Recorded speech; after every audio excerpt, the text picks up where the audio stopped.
नमस्कार, आप देख रहे हैं टीएनपी न्यूज। मैं हूं आपके साथ स्वाति सिंह। इन दिनों देश में चुनाव और हिजाब दो ऐसे मुद्दे हैं जिन पर हर रोज चर्चा होती है।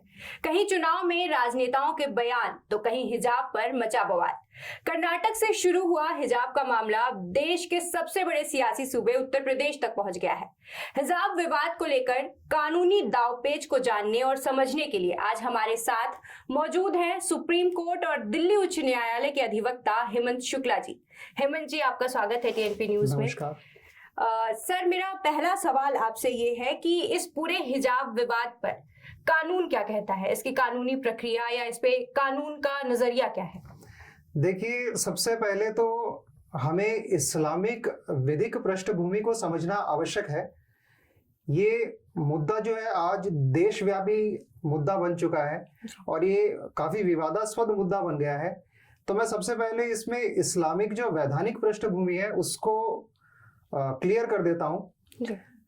देखिए, इस्लामिक शिक्षा के अनुसार प्रोफेट मोहम्मद साहब जो थे उन्होंने 5 चीजों के ऊपर विशेष रूप से बल दिया है, जिसमें पहली है तौहीद में पूर्ण विश्वास, नमाज, ज़कात, रोजा और हज।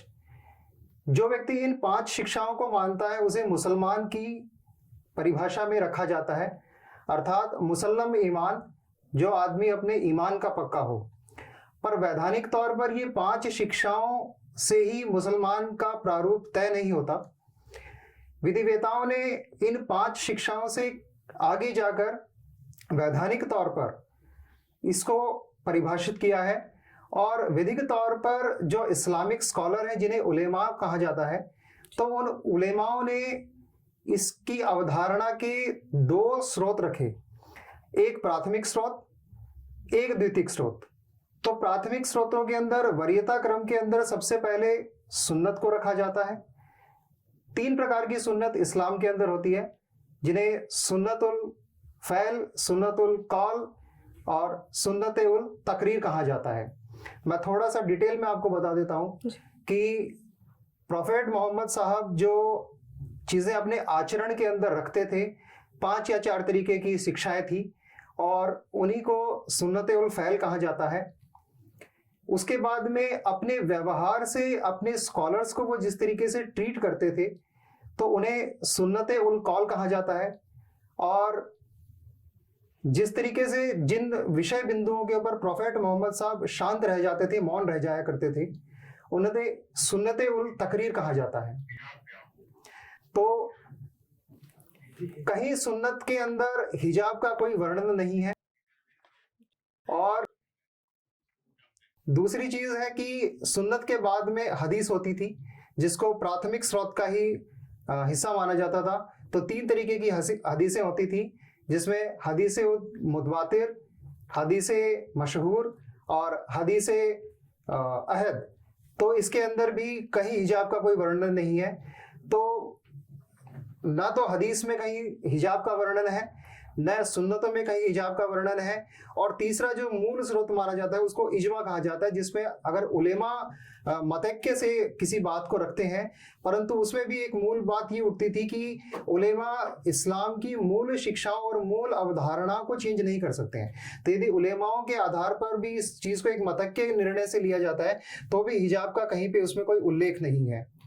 तो सर, इसमें सवाल यही है कि हिजाब पर जो बैन लगा है, क्या वो कानूनी रूप से सही है या गलत है? देखिए, हिजाब पर बैन जो है उसके ऊपर माननीय जो न्यायालय है उन्होंने काफी जजमेंट्स अभी पास आउट की है और उस हिसाब से हिजाब पर बैन लगाना कहीं कोई मेरे नजरिए से या कानूनी नजरिए से गलत नहीं है, क्योंकि इस पर जो खुद इस्लामिक देश है, आज लगभग ये माना जाए कि समूची ग्लोब के ऊपर 50 से अधिक जो कंट्रीज हैं वो इस्लामिक कंट्रीज हैं और विश्व की कुल जनसंख्या का लगभग 45% जो हिस्सा है वो भी इस्लामिक कंट्रीज है।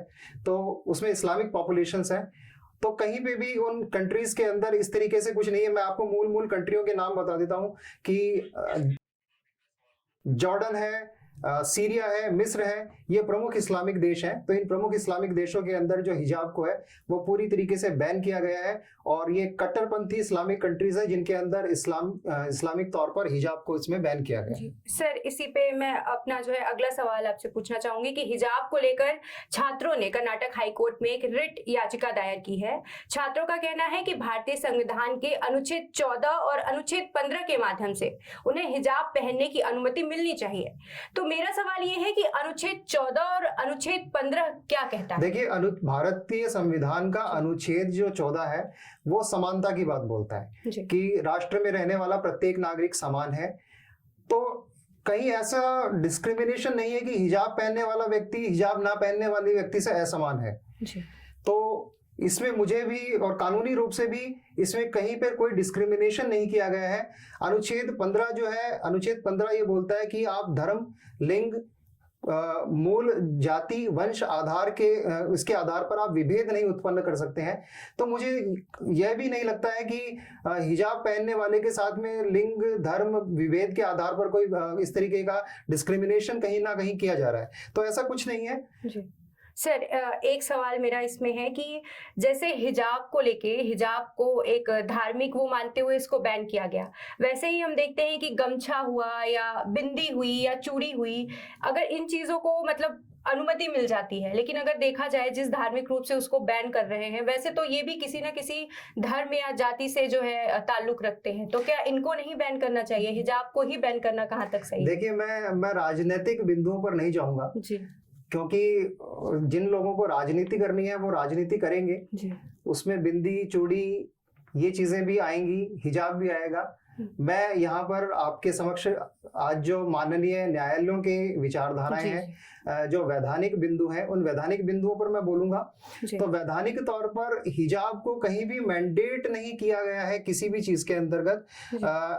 अभी मद्रास हाई कोर्ट की, केरला हाई कोर्ट की हिजाब के ऊपर जो जजमेंट आई है, उस जजमेंट का मूल जो आप अगर उसका उद्देश्य पढ़ेंगे तो उन जजमेंट के अंदर मूल बात यही आई है कि आप यदि विधि से संबंधित कोई प्रश्न उठता है तो उस विधिक प्रश्न को आप रिट या याचिकाओं के माध्यम से न्यायालय के समक्ष डाल सकते हैं, परंतु उस बिंदु को रिजॉल्व कैसे करना है ये माननीय कोर्ट की डिस्क्रिशन पर ही पूरी तरीके से निर्भर करता है। ठीक है सर, इस पे मैं अगला सवाल आपसे पूछना चाहूंगी कि कर्नाटक राज्य सरकार ने शिक्षा अधिनियम 1983 के माध्यम से कुछ आदेश जारी किए हैं, जिसमें कहा गया है कि कक्षा में हिजाब पर प्रतिबंध रहेगा और ये प्रतिबंध धर्म के मानने के अधिकार का उल्लंघन नहीं है। तो सबसे पहले आपसे ये जानना चाहते हैं कि शिक्षा अधिनियम 1983 क्या है? देखिए, शिक्षा अधिनियम 1983 बड़ा डिटेल अधिनियम है जी, पर मैं आपको ब्रीफ के अंदर शॉर्ट तरीके से बता देता हूं कि शिक्षा अधिनियम 1983 क्या बोलता है।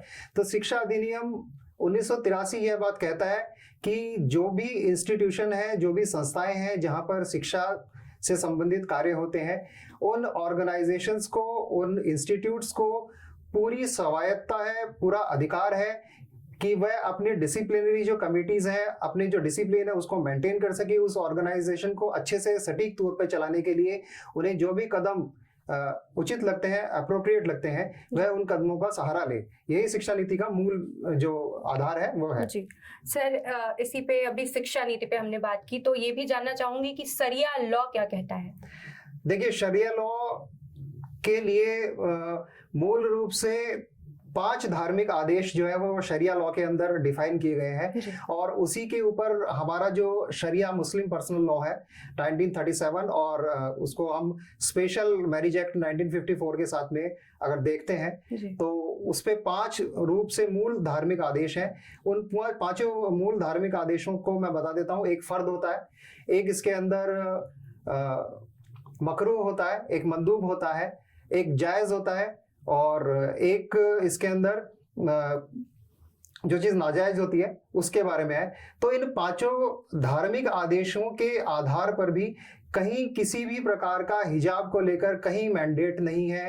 आप पूरे शरिया लॉ को उठा के पढ़ेंगे तो इन शरिया लॉ के अंदर है, चाहे आप, मैंने पृष्ठभूमि के ऊपर भी पूर्व में विचार किया, तो कहीं किसी तौर पर देखिए, इस्लाम का आगमन भारत देश के अंतर्गत 7वीं शताब्दी में हुआ और लगभग 629 ईस्वी के अंदर इस्लाम भारत में आया।